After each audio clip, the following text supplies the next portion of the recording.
Empezamos una serie nueva, vamos a hablar de una fe viviente. Y vamos a hablar de lo que implica una fe viviente los próximos 9 domingos, bien, para volver a comenzar grupos después.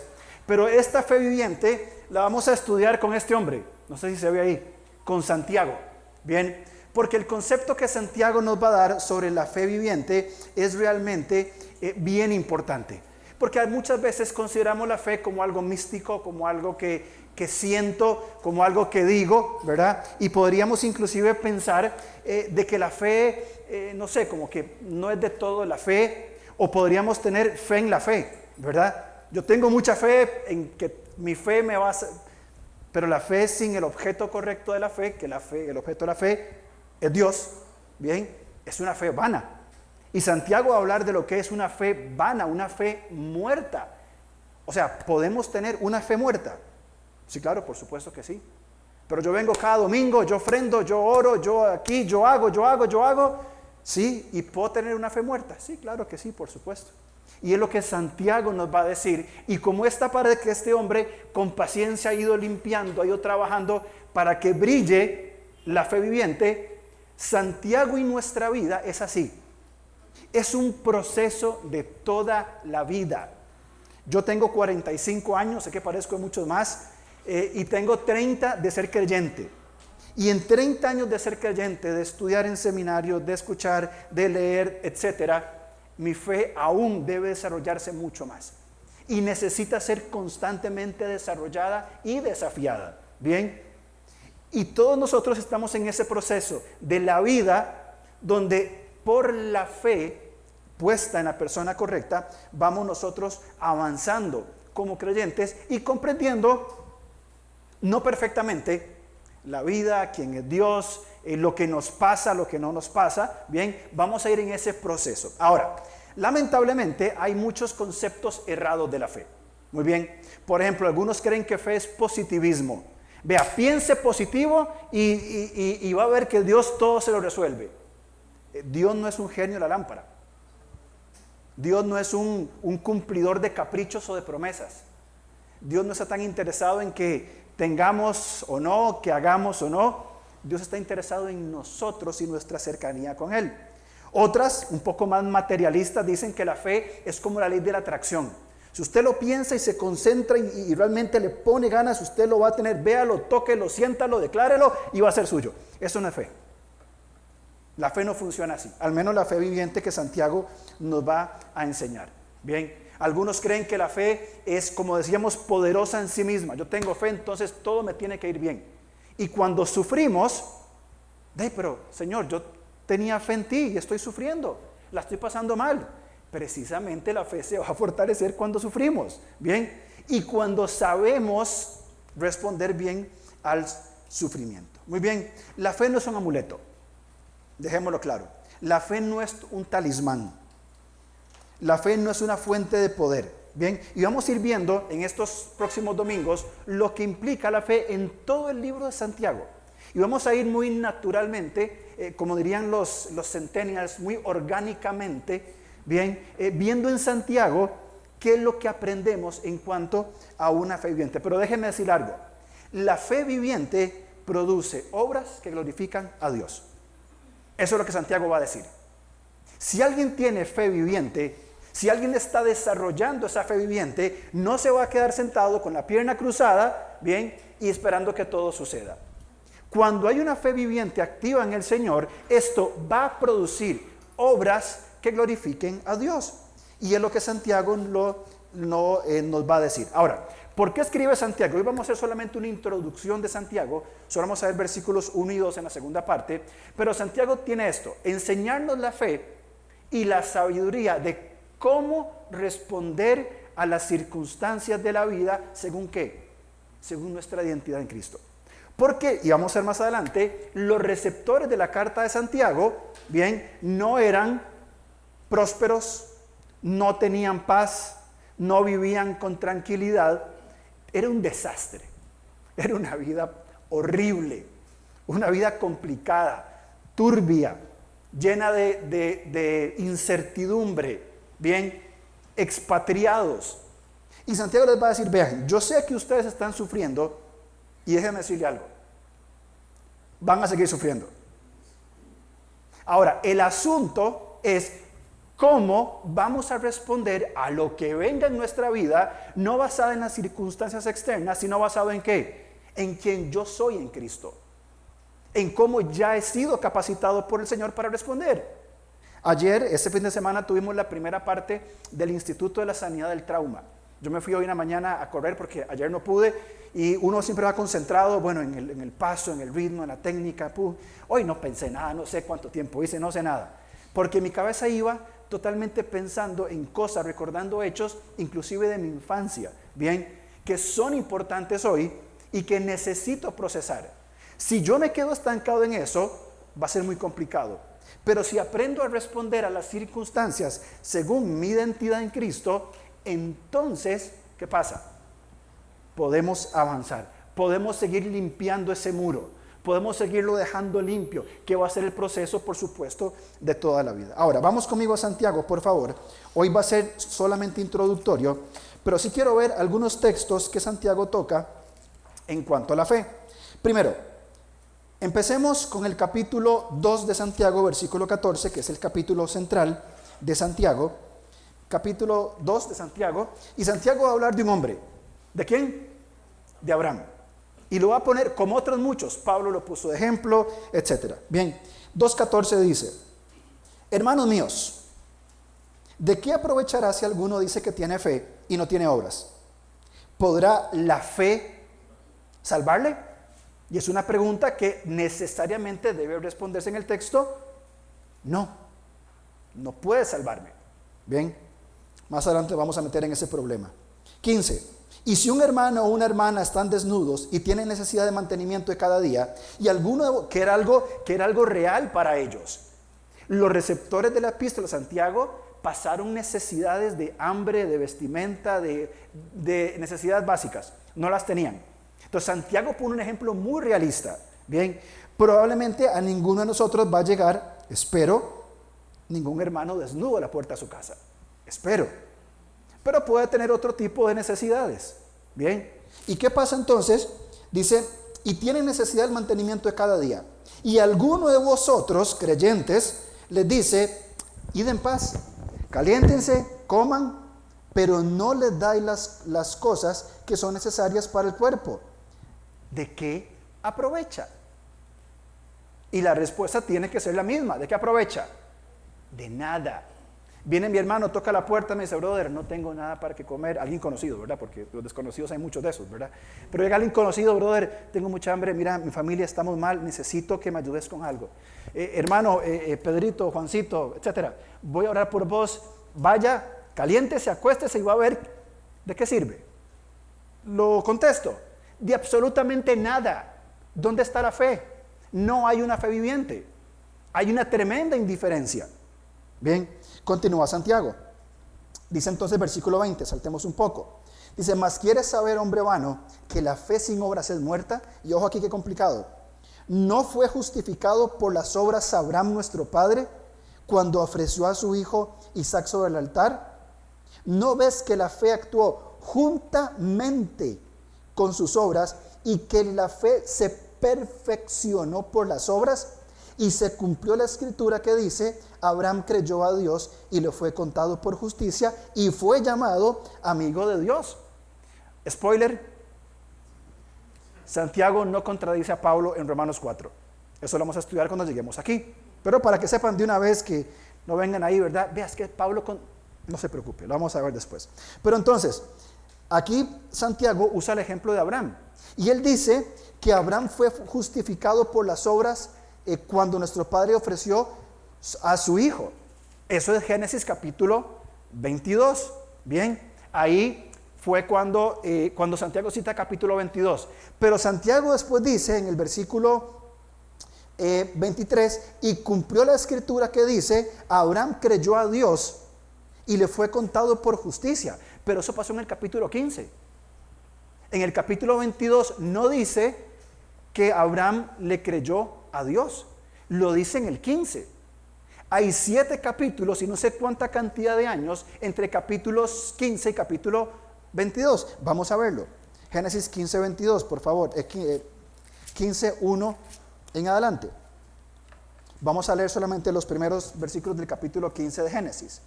Dice: después de estas cosas vino la palabra de Jehová a Abraham en visión diciendo: no temas, Abraham, yo soy tu escudo y tu galardón será sobremanera grande. Génesis 15, 2.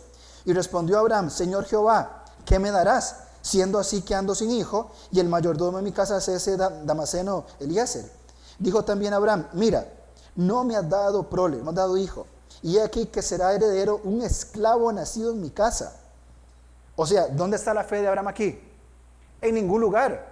Si Dios me va a dar un hijo, pues yo estoy viejo, ya no puedo tener hijos, Sara es estéril, y ya como va la cosa, quien va a heredar toda mi riqueza es este esclavo. ¿Y qué me vas a decir de una promesa? ¿Dónde está la fe de Abraham? Aquí no está la fe de Abraham. Versículo 4. Luego vino a él la palabra de Jehová, diciendo: no te heredará sino un hijo tuyo será el que te heredará. Y lo llevó fuera y le dijo: mira ahora los cielos y cuenta las estrellas, si las puedes contar. Y le dijo: así será tu descendencia. Y creyó a Jehová y le fue contado por justicia. Y le dijo: yo soy Jehová que te saqué. Y sigue hablando Dios con Abraham. Aquí Abraham dice: Señor, voy a creer. Esa fe era viviente. No se habían consumado ningún tipo de obras. Salió, Dios le dijo, pero notemos esto, y yo lo enfaticé, fue la palabra de Dios. Dios le dijo a Abraham: vas a tener un hijo. Y Abraham le dijo: Señor, creo, voy a confiar en ti que me vas a dar un hijo. ¿A pesar de qué? De las circunstancias. Sara era estéril, Abraham era viejo, ya tenía no sé cuánta cantidad de años aquí, probablemente no era natural tener hijos. Y dice: Señor, voy a confiar. Pero desde capítulo 15 hasta el capítulo 22 hay una serie de eventos que es la jornada de fe de Abraham. Abraham dijo: Señor, ok, te creo. No es lógico, Señor, creerte, pero te voy a creer. ¿Y qué implicó eso? Que Abraham comienza a caminar con Dios en un proceso de entender la fe y desarrollar su fe. Capítulo 16 viene el episodio de Agar Ismael. 17 la circuncisión, y avanza, pero en el capítulo 22, bien, que es donde ya casi acaba la historia de Abraham, dice 22:1: y aconteció después de estas cosas que probó Dios a Abraham y le dijo a Abraham, él respondió: heme aquí. ¿Qué hizo Dios con Abraham? Lo probó. ¿Cómo comienza Santiago capítulo 1 versículo 3? Hermanos, estén felices si son probados por Dios. ¿Por qué? Porque la prueba de vuestra fe produce constancia. ¿Constancia de qué? De ir caminando un paso a la vez, poco a poco. Dios prueba a Abraham, versículo 2: toma ahora tu hijo, tu único Isaac, a quien amas, vete a la tierra de Moriah, ofrécelo allí en holocausto sobre uno de los montes que yo te diré. ¿Saben qué hubiera hecho si yo hubiera sido Abraham? Señor, decídase. O sea, me vas a dar un hijo, después que ya siendo viejo, me lo da, lo tengo, y ahora que lo sacrifique. No, Señor, yo no puedo con este ritmo, yo no puedo moverme así. Esa es mi poca fe. Pero los capítulos 15 al 22, Abraham fue desarrollando una fe viviente. ¿Y saben cómo se levantó de Abraham? Abraham, Señor, voy. Es más, nos levantamos temprano, esclavos, mañana temprano, 4 de la mañana, todos en pie, enalbardan sus asnos, ponen ahí todas las cosas y arrancamos con Isaac. Gracias. Arrancamos con Isaac. Señor, ¿a dónde? Tranquilos. Llegan, avanzan 3 días, van por el desierto, ven el monte Moriah, avanzan. ¿Qué dice Abraham? Muchachos, quédense aquí. Isaac, vamos. Papi, ¿a dónde vamos? A ofrecer sacrificio. Ok, vamos. Llegan y el chiquito, que no era tonto, de 15 años por lo menos: papá, ¿y el sacrificio? No te preocupes, hijito. Tranquilo, que no pasa nada. Un viejo de más de 100 años y un muchacho de unos 15 años. Abraham le tuvo que haber dicho: Isaac, vos sos el sacrificio. E Isaac tuvo que ponerse voluntariamente sobre ese altar, porque por la fuerza Abraham no lo hubiera puesto nunca ahí. Se puso, no sé si lo amarró o no, hizo todo el ritual, y en Génesis capítulo 10: y extendió Abraham su mano y tomó el cuchillo para degollar a su hijo. Entonces el ángel de Jehová le dio voces, gritos desde el cielo y dijo: Abraham, Abraham. Y él respondió: aquí estoy, Señor, aquí estoy. Abraham sabía lo que Dios le había dicho en el capítulo 15: un hijo tuyo te heredará y va a ser Isaac, no otro. ¿Por qué Abraham hizo todo lo que hizo? ¿Porque era un tirano, un loco? No, porque él había creído en la palabra de Dios. Su fe es una fe viviente. Y esa fe viviente, ¿qué le decía? Dios me dijo a mí que Isaac me va a heredar. Yo voy a hacer estas obras fruto de esta fe y voy a obedecer. Y en Hebreos capítulo 11 dice el autor de los Hebreos que Abraham tenía fe de que si lo llegaba a matar, Dios era aún poderoso para levantarlo de los muertos. ¿Por qué? Porque Abraham puso su fe en el Señor y no se quedó de patas cruzadas esperando a ver qué pasaba. Obedeció y llegó hasta el altar de sacrificio, levantó el puñal y cuando lo iba a bajar, Dios lo detuvo. Esa es la fe viviente. Ahora, no vayan a poner a sus hijos en ningún altar, por favor. Por favor. Yo sé que a veces dan ganas, pero no, por favor no lo hagan. ¿A qué llevó la fe de Abraham? La fe de Abraham, y Pablo lo cita en el capítulo 4, versículos 1 y 3, dice el 25, pero la fe de Abraham, y ya lo vamos a ver, es muy importante para que Santiago la cite como el centro de su epístola. La fe sin obras es inconsistente. Y déjenme decirle algo más, mis queridos hermanos. El mundo está cansado de ver creyentes que hablen de fe y no vivan la fe. Están hartos de vernos a nosotros panderetear y decir un montón de palabras cristianas y decir que tengo fe, pero mis acciones son inconsistentes con mi fe. Por eso el mundo dice: otro cristiano más, uno más del montón, que hablan de fe pero no viven su fe. ¿O me equivoco? Es así. Entonces, cuando hablamos de la fe de Abraham, es que la fe viviente, en el caso de Abraham, la fe que le llevó a sacrificar a su hijo, le llevó a la madurez. ¿Por qué a la madurez? Porque él sabía, en capítulo 15, Abraham anotó en su diario: el día tal de tal año, Dios me dijo, por la palabra de Dios, Dios me dijo que Isaac iba a ser el heredero de la promesa. Y entendemos que el heredero de la promesa iba a ser por la línea por la cual vendría ¿quién? Jesucristo, el Mesías. No era cualquier promesa, es que a través de él vendría el Mesías. Entonces yo voy a caminar con Dios, voy a avanzar. Un día Dios tiene, y con mucho respeto digo esto, la descabellada idea de que sacrifique a mi hijo. Pero si aún Dios me pide lo más extraño, entendiendo que es la palabra de Dios, no mis inventos, por supuesto, ¿cierto? Bien, Señor, yo voy a obedecer. Hablando de cosas extrañas, no es para el mundo que nosotros vivamos de una forma extraña. No lo dice Pedro, que al mundo le parece cosa extraña que no corramos en la misma disolución que ellos. En otras palabras, es que al mundo nosotros nos ve como bichos raros, que no vivamos como vive el mundo. Pero usted no hace lo que todo el mundo hace. No, yo no. ¿Por qué? Porque tengo una fe viva. Porque he encontrado en Jesucristo una vida donde yo puedo responder en plenitud, en mi identidad en Cristo. ¿Quién soy yo? Como individuo, como persona, como esposo, como padre, que es lo primero y lo más importante. Y después lo que haga: pastor, ingeniero, músico, doctor, maestro, etc.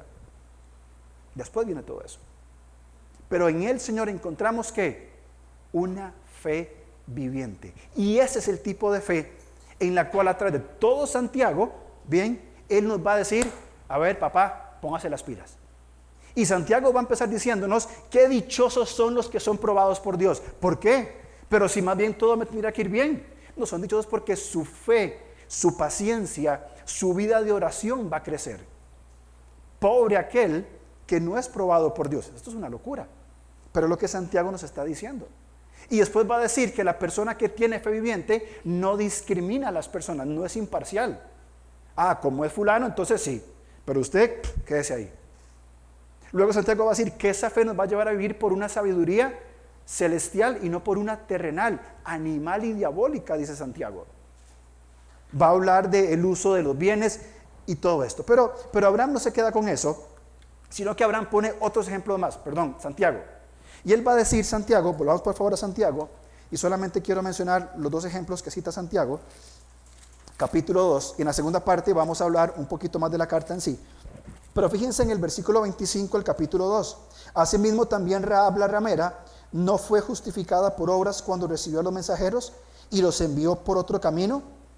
Rahab era una mujer gentil, de profesión no decorosa, pero tuvo fe. Y en su fe esta mujer escondió a los espías, y aquí déjeme ponerle algo complicado, en su fe mintió. No lo digo yo, lo dice la Biblia. En su fe confió y los escondió. ¿Por qué? Si usted se devuelve a Josué capítulo 2, Rahab va a decir las razones por las cuales ella los escondió. Yo sé lo que Dios ha hecho. Yo sé lo que Dios hizo en Egipto. Yo sé cómo Dios abrió el mar. Yo sé cómo Dios venció a otros reyes. Y yo sé que ustedes nos van a destruir a nosotros, a los de Jericó. Entonces yo quiero seguir a ese Dios. Y quiere que le diga algo. Yo creo que usted lo sabe. Pero usted sabe que la sangre de esta mujer que en su pasado fue prostituta es parte de la sangre que tuvo nuestro Señor Jesucristo. Igual que la de Ruth. Igual que la de Betsabé. Una adúltera, una prostituta, una gentil. Sangre de nuestro Señor Jesucristo. No es fe viviente. También Santiago va a poner otro ejemplo al final de su epístola, capítulo 5, versículo 17. La de Elías. Elías era un hombre sujeto a pasiones semejantes a las nuestras, oró fervientemente para que no lloviese y no llovió sobre la tierra por 3 años y 6 meses. Y otra vez oró y el cielo dio lluvia y la tierra produjo su fruto. El ejemplo de Elías. Aprendimos en el Instituto del Trauma, aprendimos que está bien llorar. Y Santiago, me encanta ese versículo que dice, ¿saben que Elías, el gran profeta Elías, lloró y detuvo al cielo, la lluvia? Que por cierto, Elías oró para detener la lluvia, fue alimentado por cuervos, preservó la harina de una viuda por años, se enfrentó a 850 profetas de Baal, todo por la fe. Y era un hombre sujeto a pasiones. Es decir, tenía los mismos conflictos que tenemos usted y yo. No crea que Elías en la cueva en Kerit estaba en un tiempo de adoración. Estaba deprimido. Estaba llorando. Señor, quítame la vida que ya no aguanto más. Enfrentó todos estos conflictos. Y cuando lo persiguió una mujer, se asustó. Con toda razón, lógicamente. Se enfrentó a los 850 profetas sin problema. Pero llegó Jezabel y huyó. Un hombre sujeto a pasiones hizo todo esto. Pero Señor, ¿cómo? La fe de Elías le hizo útil en la obra de Dios. Y esta fe viviente, ya para cerrar esta primera parte, según Santiago, la fe en Dios nos lleva a la madurez, nos salva completamente en todo el sentido de la palabra salvación, pero también nos hace instrumentos. Esa, mis queridos hermanos, es la fe viviente que Santiago nos va a decir que tenemos que vivir. No la fe de banca, no la fe de un rol pastoral. Si el pastor tiene fe. No, créame que yo lucho con mi fe todos los días de mi vida. Y por eso necesito estar en la palabra y en oración, porque si no sería un desastre peor. Es una fe activa, una fe viviente, una fe que se levanta. Entonces, ¿qué es lo que va a hacer Santiago? Santiago nos va a decir, hermanos, vivimos en un mundo caído con cosas complicadas. Y él va a decir, pero confíen, Dios ya venció, Jesús ya venció al mundo. Y nos ha dejado una fe viviente. ¿Para qué? Para enfrentar toda circunstancia, sea cual sea, dentro de los parámetros de Dios. Una fe viviente que produce obras que glorifican a Dios. Cuando estoy sufriendo, sí. Especialmente cuando estoy sufriendo. Cuando tengo problemas con mi esposa, sí. Cuando estoy pasando mal en el trabajo, sí. Cuando la iglesia es tan buena y perfecta como esta, sí, también ahí, por supuesto que sí. Ahí nuestra fe va a ser desafiada ¿a qué? A una fe viviente. En la segunda parte vamos a ver los primeros 2 versículos. Santiago capítulo 1, versículo 1. Vamos a quedarnos ahí. Santiago 1. Dice, Santiago, siervo de Dios y del Señor Jesucristo, a las 12 tribus que están en la dispersión, salud. Santiago va a decir, en el versículo 1, no 1 y 2, que fue escrita por un tal Santiago. Muy bien, algún tal Santiago. Bien, y tenemos que investigar quién fue. escribió esta epístola. Sí conocemos que era siervo de Dios, aquí lo dice, la palabra literalmente es esclavo, bien, una persona que vive bajo el señorío de Cristo, y esto es sumamente importante, le estaba escribiendo a judíos cristianos de primera generación. ¿Qué son judíos cristianos de primera generación?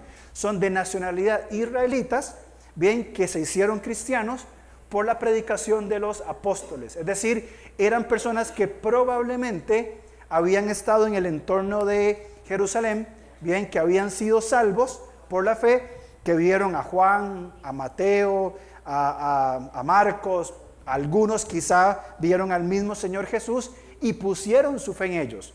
De hecho, probablemente muchos de ellos salen de las primeras predicaciones que Pedro hace en capítulo 3, ¿se acuerdan?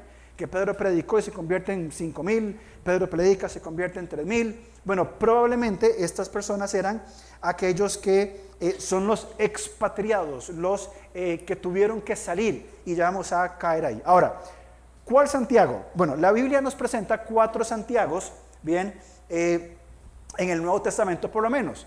Santiago, el hijo de Alfeo, que era uno de los 12 discípulos, bien, y Santiago, el padre de Judas. Ahora, estos dos no importan. Nadie los conoce, nadie habla de ellos, no tienen historia, así que solamente aparecen ahí en Mateo 10 y Lucas 6, así que a nosotros pues no nos sirve mucho porque nadie sabe quiénes son. Así que gracias por participar. El tercero es Santiago, el hijo de Zebedeo y hermano de Juan, o Jacobo. ¿Se acuerdan que en el grupo de los 12 discípulos usualmente se habla de Pedro, Andrés, Jacobo y Juan? Bien, bueno, Jacobo es también el nombre Santiago, o se puede traducir de la misma manera como Santiago. Ahora, este Santiago, aparece en Mateo capítulo 4, versículo 21, fue ejecutado por Agripa en el año 44, que de hecho estará narrado en el libro de los Hechos. Aparece que Agripa mandó a matar a Jacobo, que era uno de los principales líderes en Israel. Muy bien, entonces, este Jacobo de los 12, o Santiago, no puede ser. Nos queda uno. ¿Quién? El medio hermano del Señor Jesús. Bien, ¿por qué medio? Porque era hermano, su padre era muy diferente. Este Santiago era hijo de María y de José. Jesús no era hijo de José, fue concebido milagrosamente, así que es el medio hermano de Jesús. Como Judas también, Judas el de la epístola. Este Judas que escribe la epístola a Judas probablemente también era hermano de Jesús. Y estos hombres, si leemos rápidamente por favor Juan capítulo 7, durante el ministerio terrenal de Jesús, no creyeron. Eran de esos hermanos pesados que todos tenemos, o al menos yo, que se burlan de uno, ¿verdad? Si mi hermano me está escuchando, un abrazo a mi hermano. Juan 7:5 dice, porque ni aun sus hermanos creían en él. Bien, que es parte de este contexto. Ellos no creyeron, pero sí, más adelante ellos van a creer. Fíjense por favor conmigo, Gálatas capítulo 1, versículo 19. Dice Gálatas 1:19, leo 18, después pasados 3 años subí a Jerusalén para ver a Pedro y permanecí con él 15 días, pero no vi a ningún otro de los apóstoles, sino ¿a quién? Jacobo, el hermano del Señor. Jacobo toma, o Santiago toma un rol prominente. No creyó mientras Jesús estaba vivo.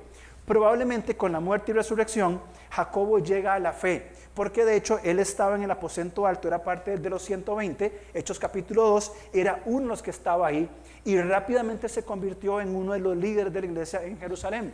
Habían matado al otro Juan, bien, Pedro fue arrestado, y estos hombres que tradicionalmente no eran de los seguidores de Jesús, bien, llegaron a la fe en Jesús y asumieron un rol de liderazgo muy importante. En Hechos 1:14 estaban en el aposento alto. Fíjense por favor conmigo, 1 Corintios 15:7. Dice, después, hablando de las apariciones de Jesús, después apareció a más de 500 en el 6, de los cuales muchos viven, otros duermen. Después apareció a Jacobo, después a todos los apóstoles. El único Jacobo es Jacobo, el hermano de Jesús. El otro Jacobo ya había muerto. Entonces, este Jacobo conocía las costumbres judías. La carta de Santiago tiene un entorno muy judío.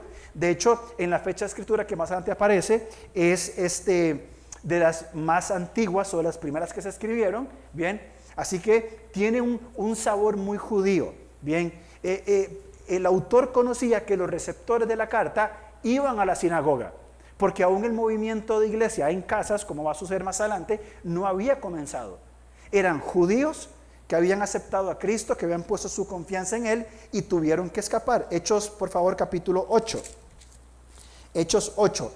Y esto siempre es muy importante. Acuérdense que Hechos 8.1 viene de Hechos 1.8.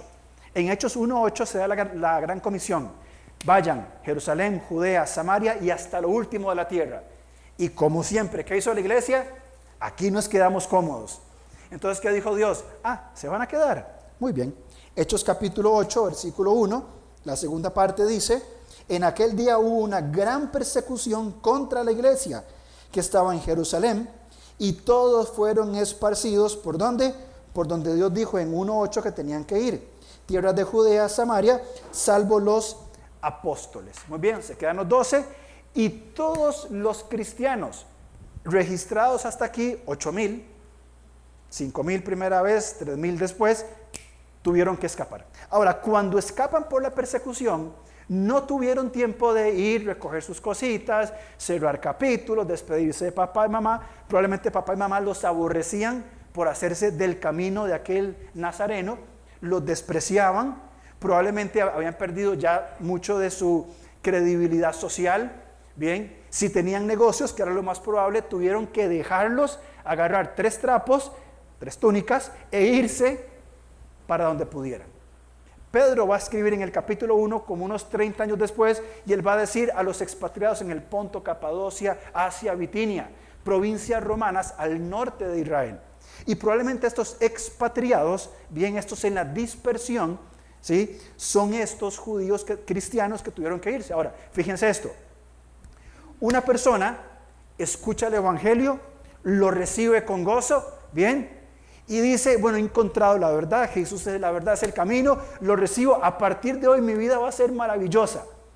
Hubo una gran persecución, como qué momento para ser cristiano, ¿verdad? Una gran persecución como nunca antes hubo. Para estos cristianos, hacerse cristiano, renunciar a su tradición judía, fue perderlo absolutamente todo. ¿Qué negocio? O sea, ¿quién en sus 5 sentidos va a hacer ese tipo de negocios? De asumir una fe que me va a hacer perder todo. Y eso es justamente lo que Santiago les va a decir.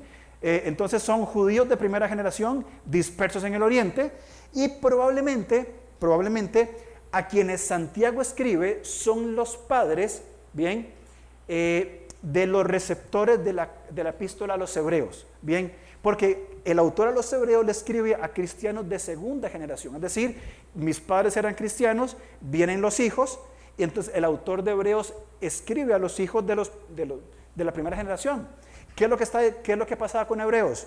Querían renunciar a su fe. ¿Por qué? Porque yo tengo ahora 20 años, mis papás me contaron, o me acuerdo cuando huimos de Jerusalén, vivimos en la pobreza, nos maltrataban, nos perseguían, vivimos mal, sin ropa, sin comida, sin comunidad, sin acogimiento en una comunidad gentil. Y si yo me vuelvo al judaísmo, recupero todo. Entonces, ¿por qué no deserto de mi fe cristiana y vuelvo atrás? Entonces, el autor de los Hebreos va a decir: no, suave un toque, vuelvan atrás, pero van a perder un montón de cosas. Ustedes tienen que avanzar hacia la madurez, que es el tema de la epístola a los Hebreos. Entonces, Santiago le escribe a estos primeros cristianos totalmente perdidos, totalmente desubicados, y es importante en el contexto. Las experiencias comunitarias, el estado espiritual y las falsas doctrinas eran una realidad entre ellos. Nuestra iglesia, por la gracia de Dios, permite experiencias comunitarias saludables. En el taller del trauma, ayer 21 traumados, hablamos y compartimos nuestras experiencias. Y tuvimos la valentía, algunos, de decir: yo me di cuenta de esto, yo estoy pasando por esto. Un ambiente vulnerablemente seguro. Yo puedo decir: tengo esta lucha. Ellos no. Nuestro estado espiritual, voy a hablar por mí, es decente. El de ellos era pobre. Y aparte de esto, estaban rodeados de falsas doctrinas, cosas que las cuales el Señor nos está guardando hasta hoy en esta dirección. Y si para nosotros es difícil enfrentar las circunstancias de la vida con una comunidad, con buena doctrina, con una vida espiritual pues que está avanzando y con la palabra de Dios, y a ellos, porque acuérdense que la Biblia, el Nuevo Testamento aún no se había compilado tampoco, tenían el Antiguo Testamento nada más. Aparte de esto, eran cristianos asediados por persecución, trato injusto y aflicciones físicas. O sea, los perseguían, tenían hambres y los veían como ciudadanos de segunda categoría. ¿Quién quiere hacerse cristiano? La condición de estas personas, ya lo mencionamos, vamos a avanzar en eso, ya lo mencionamos. Bien, entonces, ¿quién, y dígame usted por favor, quién que está buscando esperanza, quién que está buscando una vida nueva en el Señor, renuncia a sus seguridades, a su comodidad, a su tranquilidad, para encontrar injusticia y aflicciones? No es negocio, yo no lo compro. A menos que, y esto es lo que Santiago va a decir, a menos que la persecución, la injusticia y el sufrimiento nos lleven más allá. ¿A qué? Madurez y paciencia para vivir en esperanza. A menos que si todo lo que sufrimos, y ponga en su mente por favor todo lo que usted está sufriendo hoy, y se lo digo hoy con mucha vulnerabilidad, mucha transparencia, yo tengo un conflicto mental desde el jueves de cosas que he aprendido y me encuentro luchando mucho con mi carácter. Me encuentro luchando con 3 emociones, con la vergüenza, el enojo y la tristeza. O sea, se me combinan los 3 en mi cabeza, ya dañada de por sí, imagínese. Entonces, ponga en su mente con lo que usted está padeciendo hoy. Usted podría simplemente hacerse el desentendido, decir que no es nada, seguir acarreando este asunto pendiente o renunciar a su fe y decir, saben que yo voy a vivir perdidamente porque esto, ser cristiano, a mí no me interesa. Porque realmente lo que hago es sufrir y padecer y esto y lo otro. A menos que el sufrimiento, lo que usted está pasando hoy, a menos que si esta carga es llevada en el Señor, me va a llevar a esos elementos, madurez y paciencia. Y no es la paciencia de esperar feliz, como decía mi esposa a mis hijas, paciencia es esperar feliz. Yo llegaba al banco, paciencia es esperar feliz, paciencia es esperar, y nunca me funcionó. No es la paciencia de esperar en una fila, es la largura de ánimo en el peso del sufrimiento y las pruebas. Que en medio del dolor Dios me ha capacitado para decir, Señor, yo no sé cuánto me va a durar esto, pero lo que me dure, esta carga se está haciendo liviana en ti. La puedo sobrellevar. Y tengo la libertad de decirte lo que siento, de expresar mis emociones, mis dudas, mis preguntas. Y mientras más me acerco a ti con esta carga, que puede ser más pesada y más larga, me siento con más capacidad para sobrellevarlo. E indiferentemente de cuál sea la circunstancia, cuál sea el dolor, cuál sea el padecimiento, ese sufrimiento que odiamos y que queremos renunciar, está formando en nosotros un carácter y una paciencia que va a formar un hombre o una mujer conforme al corazón de Dios. Y nuestra vida va a ser totalmente distinta y con sentido delante de Dios. Hay muchas personas, creyentes o no creyentes, que están llevando grandes cargas sin el Señor. Eso se convierte en una desgracia. Literalmente es una desgracia, no hay gracia. Es un tormento, es una carga, es una culpa, es una vergüenza. Yo no quiero imaginarme mi vida entera luchando con el enojo, la tristeza y la vergüenza. No puedo. Yo necesito que esa carga sea llevada. Yo necesito la paciencia y la madurez para tomar esas cargas y que el Señor me enseñe a llevarlas porque su yugo es ligero. Bueno, esto es precisamente lo que Santiago nos está diciendo. Y eso es lo que nos va a decir en toda la línea que Santiago va dibujando es, apunten a una madurez en medio del sufrimiento. Vamos a sufrir. Si alguien dice, voy a ser cristiano para no sufrir, se equivocó de lugar. Vaya, busque, no sé, otro lugar donde pueda encontrar esto, porque todos vamos a padecer cosas difíciles. Es la vida, es como toca vivir. Pero en el Señor tenemos totalmente una fortaleza. Algo que Santiago nos va a decir es esto: sufrimos y no sabemos cómo responder al dolor. Y esto es muy interesante cuando comenzamos a reflexionar en esto, en que no sabemos cómo responder al dolor. Vienen dolores a mi vida, los esquivo, los sigo esquivando, pero en un momento me va a dar. Los ignoro, los niego, los oculto, los tapo, los sustituyo por otro tipo de dolor, los sustituyo por una adicción, sea cual sea, desde las más graves hasta las más sencillas o las más indiscretas. Vamos drogando nuestros dolores del alma con placebos y con cosas que no funcionan, en vez de llevar nuestra carga al Señor. Santiago nos va a enseñar a responder a los sufrimientos ¿con qué? Con una fe viviente que producen buenas obras que glorifican a Dios. Entonces, esa carga pesada, ¿en qué se va a convertir? En una carga liviana. Hay que pasar por el dolor. Hay que pasar por el sufrimiento. Hay que llevar esta prueba a través de diferentes tiempos en comunidad, sostenidos por la palabra de Dios y por la guía del Espíritu Santo. ¿Cómo lo vamos a hacer?